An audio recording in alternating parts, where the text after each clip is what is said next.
News 18 বাংলার খবরের জের নির্বাচন কমিশনের পদক্ষেপ। বুধবার সারদা চরণ চন্দের পরিবারের সঙ্গে যোগাযোগ কমিশনের।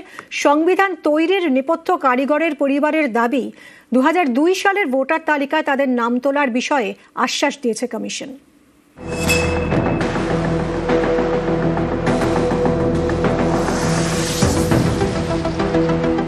সংবিধান তৈরির নেপথ্য কারিগর রাসবিহারীর সারদা চরণ চন্দ। অভিযোগ, তার পরিবারের সদস্যদের নাম নেই কমিশনের আপলোড করা 2002 সালের ভোটার তালিকায়। 13ই নভেম্বর এই খবর দেখানো হয় নিউজ 18 বাংলায়। খবরের জেরে নির্বাচন কমিশনের পদক্ষেপ। বুধবার সারদা চরণ চন্দের পরিবারের সঙ্গে যোগাযোগ করেন কমিশনের এক প্রতিনিধি। পরিবারের দাবি 2002 এর ভোটার তালিকায় তাদের নাম তোলার বিষয়ে আশ্বস্ত করেছে কমিশন।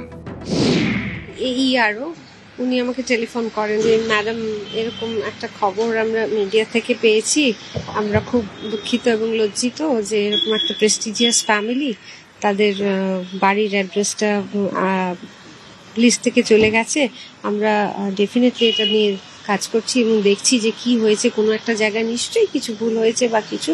আপনি একদম অ্যাসিওর থাকুন, যেটা নিয়ে আমরা ওয়ার্কআউট করছি। এটা আমার একটা ভালো লাগা যে আমি নিউজ 18-এর কাছে জানিয়েছিলাম এবং আপনারা কভার করলেন এবং সেটা যে সত্যি সত্যি ইলেকশন কমিশন নজর করলেন। আর এভাবেই যদি হতে থাকে তাহলে আমাদের মতন সাধারণ মানুষরা সত্যি আমরা উপকৃত হব। রাসবিহারী ধর্মদাস রোডে সারদা চরণ চন্দের বাড়ি 1936 সালে তৈরি। এখন সারদা চরণ বেঁচে নেই, তার পরিবারের সদস্যরা এখানে থাকেন। তাঁদের বক্তব্য, ভারতের সংবিধান তৈরির নেপথ্যের অন্যতম কারিগর ছিলেন সারদা চরণ। 2002 এর ভোটার তালিকা থেকে তাঁরই পরিবারের সদস্যদের নাম বাদ, এমনকি বাড়ির ঠিকানাটাও নেই। এই খবর দেখানোর পরেই পদক্ষেপ কমিশনের। আমি নির্বাচন কমিশনকে ধন্যবাদ জানাই, আপনাদের মাধ্যম দিয়ে এইটা তার অবগত হয়েছে এবং পরবর্তীকালে উনিও ফর্ম ফিল আপ করবেন নিশ্চয়ই। নির্বাচন কমিশনের আধিকারিকের বক্তব্য, কোন ত্রুটির কারণে নাম বাদ গেছে, ভুল শুধরে নিয়ে দ্রুত 2002 এর ভোটার তালিকায় নাম তোলা হবে। নির্বাচন কমিশনের 2002 এর যে তালিকায় তাদের বাড়ির অস্তিত্ব কার্যত হারিয়ে গেছিল, সেই বিষয়ে কিন্তু ইতিমধ্যে প্রক্রিয়া শুরু করা হয়েছে নির্বাচন কমিশনের পক্ষ থেকে। ক্যামেরায় বিপুল ঘোষের সঙ্গে রৌনক দত্ত চৌধুরী, নিউজ 18 বাংলা, কলকাতা।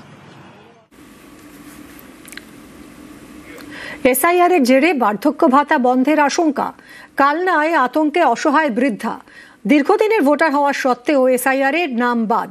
15 থেকে 20 বছর ধরে কালনার শ্যামগঞ্জের ভোটার এই বৃদ্ধা। পরিবারের সকলের ফর্ম এলেও নাম বাদ বৃদ্ধার। এসআইআর এ নাম বাদ পড়লে বন্ধ হবে বার্ধক্য ভাতা। রাজ্যের ভোটার না হলে জুটবে না ভাতা। দেশছাড়া হওয়ার আতঙ্কে অসুস্থ বৃদ্ধা। বৃদ্ধার পাশে থাকার আশ্বাস কালনা পুরসভার। বাংলাদেশে পাঠিয়ে দেবে আমাকে, আমার ভোটার লিস্টে নাম নেই। এসআইআর ফর্ম ফিল আপ করেছেন?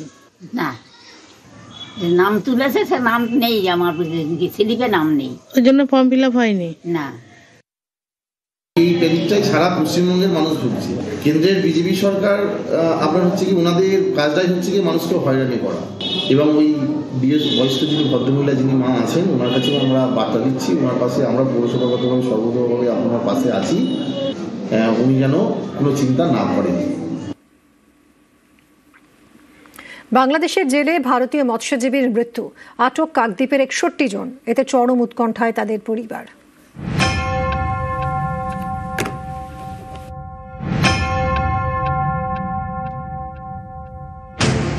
দক্ষিণ 24 পরগনার কাকদ্বীপ। মাস চারেক আগে এখানকার 62 জন মৎস্যজীবীকে আটক করে বাংলাদেশের উপকূলরক্ষী বাহিনী। আটক করা হয় 3টি ভারতীয় ট্রলার। এই মৎস্যজীবীদের দলে ছিলেন কাকদ্বীপের পশ্চিম গঙ্গাধরপুরের বাসিন্দা বাবলু দাস। অভিযোগ, বাংলাদেশের জেলে তার উপর অত্যাচার চালানো হয়, তার জেরে প্রাণ যায়। এরপর থেকেই উৎকণ্ঠায় 61 জন মৎস্যজীবীর পরিবার। প্রায় 4 মাসের বেশি হয়ে গেছে।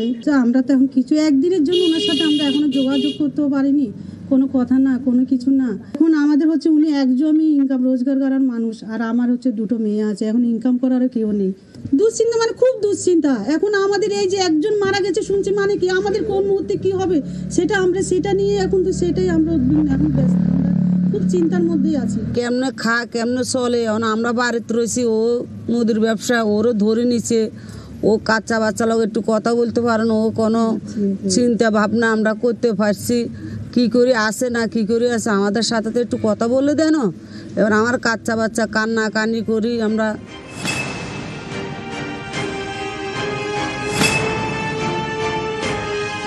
নিয়ত যোগাযোগ রয়েছে আমাদের হাইকমিশনের সঙ্গে এবং সভাপতি এতগুলো মানুষ উদ্বিগ্ন হয়ে পড়েছে এই মৃত্যুটার জন্য।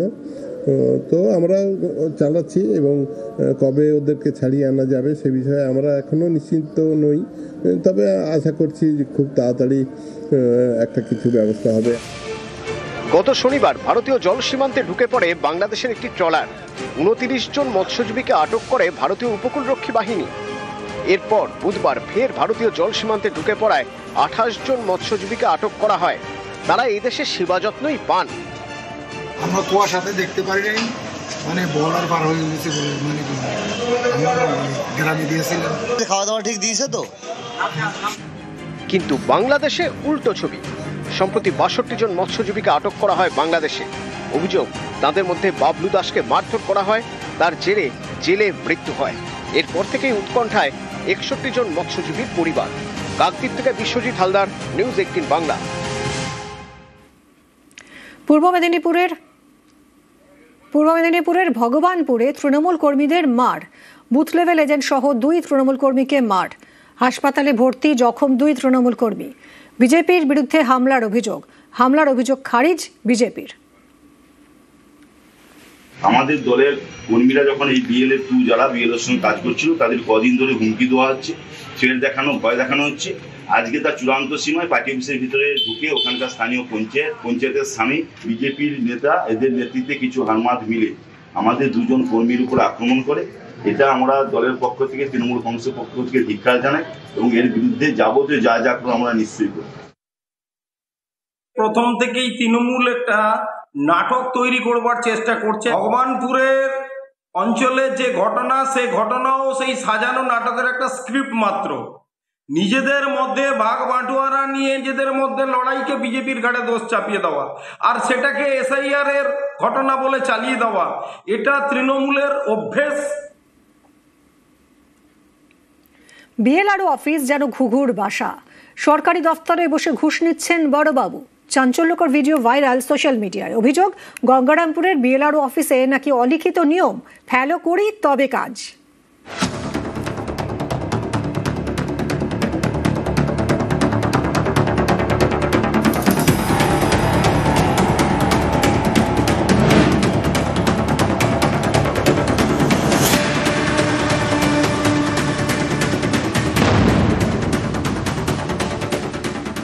জানতাম যে BLRO অফিস ঘুঘুর বাসা, শুধু প্রমাণের অভাব দেখা যাচ্ছিল না, অনেক বড় বড় আধিকারিকও এর সঙ্গে অবশ্যই যুক্ত আছে। ওই BLRO অফিসে প্রত্যেকটা কেস পিছু যা শুনতে পাচ্ছি আর কি, কমিশন না হয়, সেগুলো অনেক কারো কাছে যায়। দক্ষিণ দিনাজপুরের গঙ্গারামপুর, এখানকার BLRO অফিসে ঘুষ না দিলে নাকি কোনো কাজই হয় না। অভিযোগ স্থানীয়দের। এরই মাঝে একটি ভিডিও ভাইরাল। সেখানে সরকারি অফিসারকে ঘুষ নিতে দেখা যাচ্ছে বলে দাবি। এর সত্যতা যাচাই করেনি নিউজ 18 বাংলা।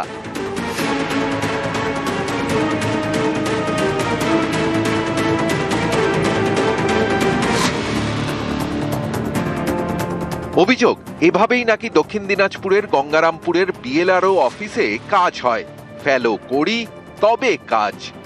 অভিযোগ, ভাইরাল ভিডিওয় যাকে টাকা নিতে দেখা গিয়েছে তিনি BLRO অফিসের বড়বাবু অখিল পাল।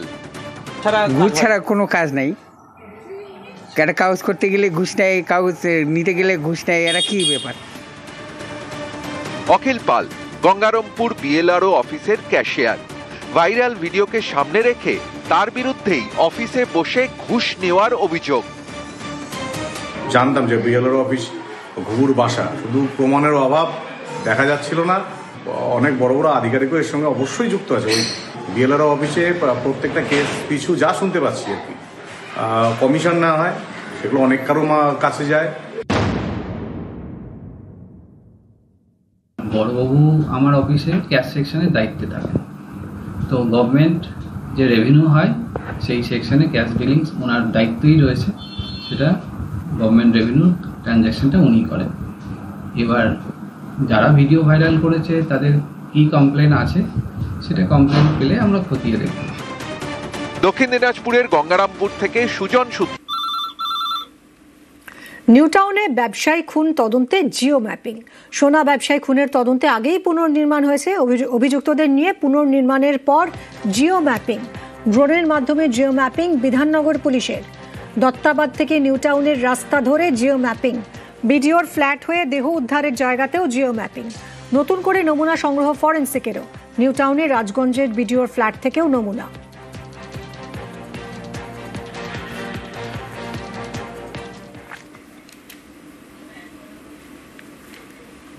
সোনা ব্যবসায়ী খুনে অভিযুক্ত রাজগঞ্জের ভিডিও। এবার পুলিশের হাতে তার গাড়ির চালকের মোবাইল ফোন থেকে ডিলিট করা ফুটেজ।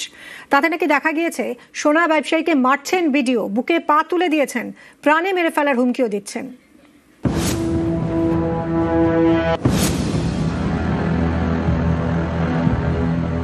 স্বপন কামিল্লা, সল্টলেকের দত্তাবাদের সোনার দোকান। গত 30শে অক্টোবর নিউটাউনের যাত্রাগাছি থেকে তার ক্ষতবিক্ষত দেহ উদ্ধার হয়।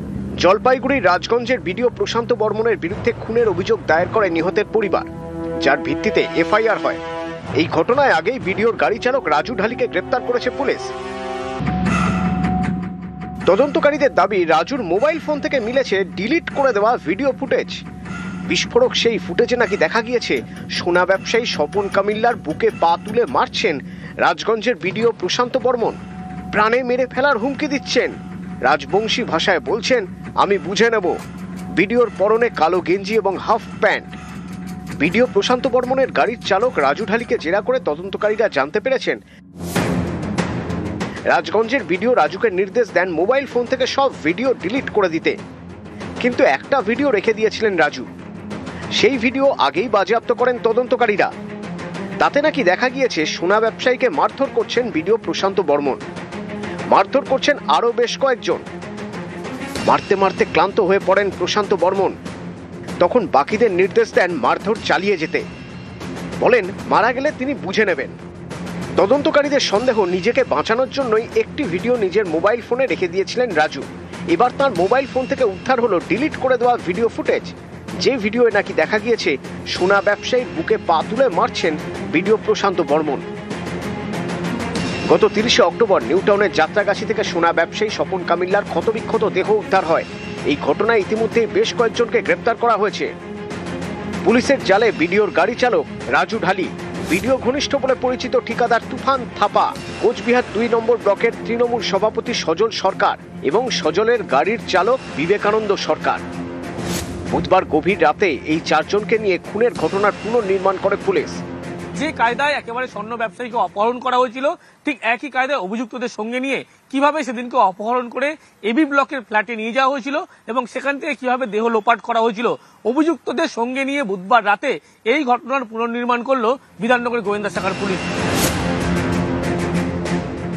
সোনা ব্যবসায়ী খুনের তদন্তের জাল একটু একটু করে গুটিয়ে আনছে পুলিশ।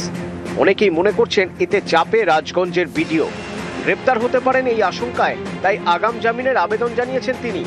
বারাসাত জেলা দায়রা আদালতে 26শে নভেম্বর শুনানির সম্ভাবনা। অনুপ চক্রবর্তী, নিউজ 18 বাংলা। বনগাঁয় 6 তৃণমূল কাউন্সিলরের বাড়িতে হামলা, বোমা মারা, গুলি চালানোর অভিযোগ। পুর প্রধানের বিরুদ্ধে অনাস্থা প্রস্তাবে সই না করাতেই হামলা, অভিযোগ আক্রান্ত কাউন্সিলরদের।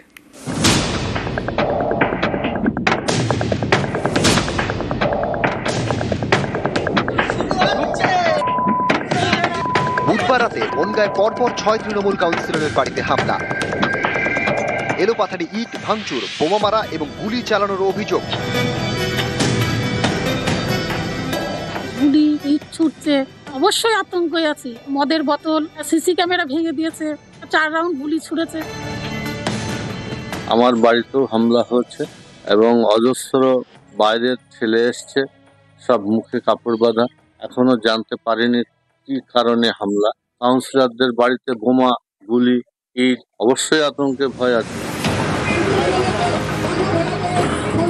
বৃহস্পতিবার বনগাঁ থানার সামনে বিক্ষোভ দেখান আক্রান্ত কাউন্সিলররা। সেই বিক্ষোভে সামিল হন বনগাঁ ঠাকুরবাড়ির সদস্য রাজ্যসভা তৃণমূল সাংসদ মমতা বালা ঠাকুর।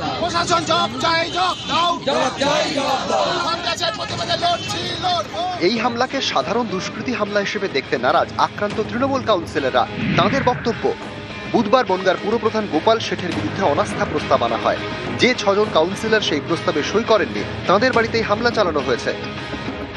আমাদের জেলার সভাপতি জেলা পার্টি অফিসে ডেকেছিলেন, যখন কিনা একটা আমাদের কাগজ ধরিয়ে দিল, লেখা ছিল যে পৌর প্রধানের বিরুদ্ধে অনাস্থা। অনেকে সই করেছিল এবং আমরা 6 জন কাউন্সিলর আমরা অনাস্থার বিরুদ্ধে সই করিনি। যখন রাত 12টা 12:30 বাজে, জানি না কারা মোটরসাইকেল করে চড়ে এসে 10 থেকে 12 রাউন্ড গুলি চালিয়েছিল।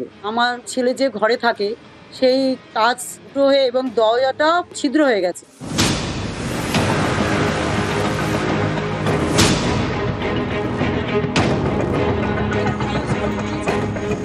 কাকিমা ফোন করে বৌমা বোম পড়েছে, আবার 10 মিনিট পরে কাকিমা ফোন করে বললো পরপর আরো 2টো পড়েছে। কেন হলো বলতে আমাদেরকে অনাস্থা প্রস্তাবের জন্য বলা হয়েছিল চেয়ারম্যানের বিরুদ্ধে, তো আমরা অনাস্থা পেপারে সই করিনি। হয়তো তারই পরিপ্রেক্ষিতে হয়তো বোমটা ফেলেছে আমাদের বাড়িতে। দুষ্কৃতীরা যদি মনে করে যে বোম ফেলে বন্দুক দেখিয়ে বসিয়ে রাখবে ঘরে, কিন্তু সেটা পারবে না। আমাদের যখন ডাকা হয় আমরা যাই 6 জন মহিলা কাউন্সিলর, সেখানে গিয়ে আমাদেরকে জোর করে হুইপ করা হয় যে যাতে আমরা সই করে দিই। আমরা সই করতে রাজি না হয় আমরা সেখান থেকে বেরিয়ে আসি। বেরিয়ে আসার আগেই আমাদেরকে হুমকি দেওয়া হয়, বাড়িতে গিয়ে 6 রাউন্ড গুলি চালায়, অকথ্য ভাষায় গালিগালাজ করে এবং ভাঙচুরও করেন। ওই অনাস্থা প্রস্তাবে যে কাউন্সিলররা সই করেননি তাদের বাড়িতেই নির্দিষ্ট করে তারা অভিযোগ করছেন যে হামলা হয়েছে। এটা আমাদের মনে হয়েছে যে এর মধ্যে কোনো কিন্তু আছে, যে যারা ঘটনা ঘটিয়েছে তারা নয়, এর নেপথ্যে যারা আছে তাদেরকেও চিহ্নিত করতে হবে। কারণ আমাদের মনে হচ্ছে যে এটা সম্পূর্ণ তৈরি করা একটা ঘটনা। প্রশাসনিক আইনের পথে যে ব্যবস্থা নেওয়া সেটাই নয়। 26শে বিধানসভা ভোটের আগে 40টি পুরসভার নেতৃত্ব বদলে নজর দিয়েছে তৃণমূল। একাধিক পুরসভার চেয়ারম্যান এবং ভাইস চেয়ারম্যান বদলও করা হয়েছে। 8ই নভেম্বর তৃণমূলের বনগাঁর জেলা সভাপতি বিশ্বজিৎ দাস সাংবাদিক বৈঠক করে গোপাল শেঠকে 15ই নভেম্বর পর্যন্ত সময় দেন। তার মধ্যে পুরপ্রধান পদ ছেড়ে দিতে বলা হয় গোপাল শেঠকে। 14ই নভেম্বর 21 নম্বর ওয়ার্ডের কাউন্সিলরকে অস্থায়ী দায়িত্ব দিয়ে গোপাল শেঠ জানান তিনি অসুস্থ। তারপর থেকে হাসপাতালে ভর্তি গোপাল শেঠ। বুধবার বনগাঁ পুরসভার 22 জন কাউন্সিলরের মধ্যে 15 জনকে নিয়ে বৈঠক করেন বিশ্বজিৎ দাস। গোপাল শেঠের বিরুদ্ধে অনাস্থা প্রস্তাবে তাদের সই করতে বলা হয়। 6 কাউন্সিলর সই না করে বৈঠক থেকে বেরিয়ে যান। বাকি 9 কাউন্সিলরের সই নিয়েই অনাস্থা প্রস্তাব পেশ হয়। যে 6 কাউন্সিলর পুরপ্রধানের বিরুদ্ধে আনা অনাস্থায় সই দেননি, বুধবার রাতে তাঁদের বাড়িতেই হামলা। বনগাঁ থেকে অনিরুদ্ধ কীর্তনিয়া, নিউজ 18 বাংলা। বনগাঁয় 6 তৃণমূল কাউন্সিলরের বাড়িতে হামলার জের প্রতিবাদে মশাল মিছিল কাউন্সিলরদের। বুধবার রাতে পরপর 6 কাউন্সিলরের বাড়িতে হামলা, বাড়ি লক্ষ্য করে বোমা, গুলি, ইটের অভিযোগ। দুষ্কৃতী দৌরাত্মে আতঙ্কে স্থানীয়রা। গতকাল রাতে মশাল মিছিল করেন কাউন্সিলররা।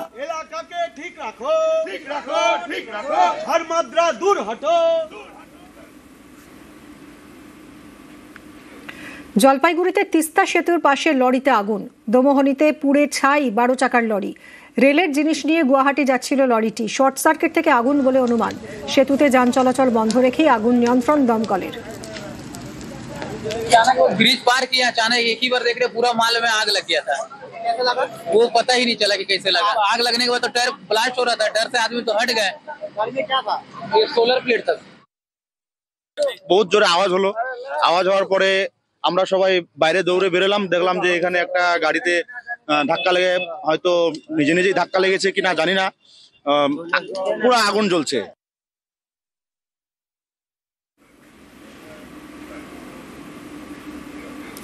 আলিপুরদুয়ারের বীরপাড়ায় ফের খাঁচাবন্দি চিতাবাঘ। ছাগলের টোপে ডিমডিমা চা বাগানে খাঁচাবন্দি চিতাবাঘ। কয়েকদিনের চেষ্টায় খাঁচাবন্দি পূর্ণবয়স্ক পুরুষ চিতাবাঘ। খাঁচাবন্দি চিতাবাঘ দেখতে ভিড় স্থানীয়দের। প্রাথমিক চিকিৎসার পর জঙ্গলে ছাড়া হবে চিতাবাঘটিকে।